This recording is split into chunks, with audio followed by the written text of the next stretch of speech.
হঠাৎ বদলে যাওয়া আবহাওয়ায় দেশে ৫ জেলায় বজ্রপাতের তাণ্ডব। মাত্র কয়েক ঘন্টার ব্যবধানে প্রাণহানি হয়েছে ১৩ জনের। আচমকা এই আঘাত থেকে রক্ষা পায়নি খোলা মাঠে কাজ করা কৃষক কিংবা বেড়াতে যাওয়া শিশু।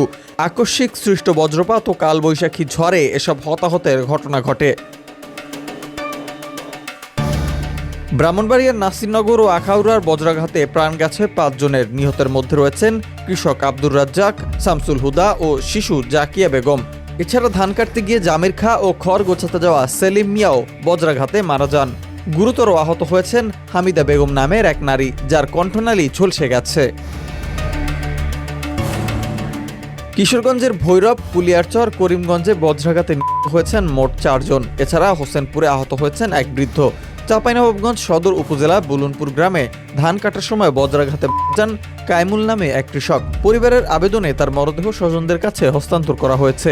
নওগাঁর মান্দা উপজেলার কুসুম্বা দিয়াপাড়া গ্রামে মৃত্যু হয়েছে যুবক জিল্লুর রহমানের। কাজ শেষে বাড়ি ফেরার পথে ফাঁকা মাঠে বজ্রপাতের শিকার হন তিনি। শেরপুরের নালিতাবাড়িতে ধান কাটতে গিয়ে বজ্রাঘাতে যান কৃষি শ্রমিক খবির উদ্দিন। একই ঘটনায় আহত হন আরেক শ্রমিক সকল উদ্দিন। পাশাপাশি হবিগঞ্জের আজমিরিগঞ্জে ড্রেনে গোসল করার সময় যান ২০ বছর বয়সের সাজু মিয়া। বাংলাদেশে প্রতি বছর গড়ে ২০০ থেকে ৩০০ মানুষ বজ্রপাতে মারা যান। শুধুমাত্র ২০১৬ সালের মে মাসে ৩ দিনে বজ্রপাতে ৮১ জনের মৃত্যু হয়েছিল, যা ছিল রেকর্ড পরিমাণ। যার কারণে ২০১৬ সালে বজ্রপাতকে প্রাকৃতিক দুর্যোগ হিসেবে ঘোষণা করা হয়। এই দুর্যোগে সবচেয়ে বেশি ক্ষতিগ্রস্ত হন কৃষক ও খোলা জায়গায় কাজ করা মানুষ।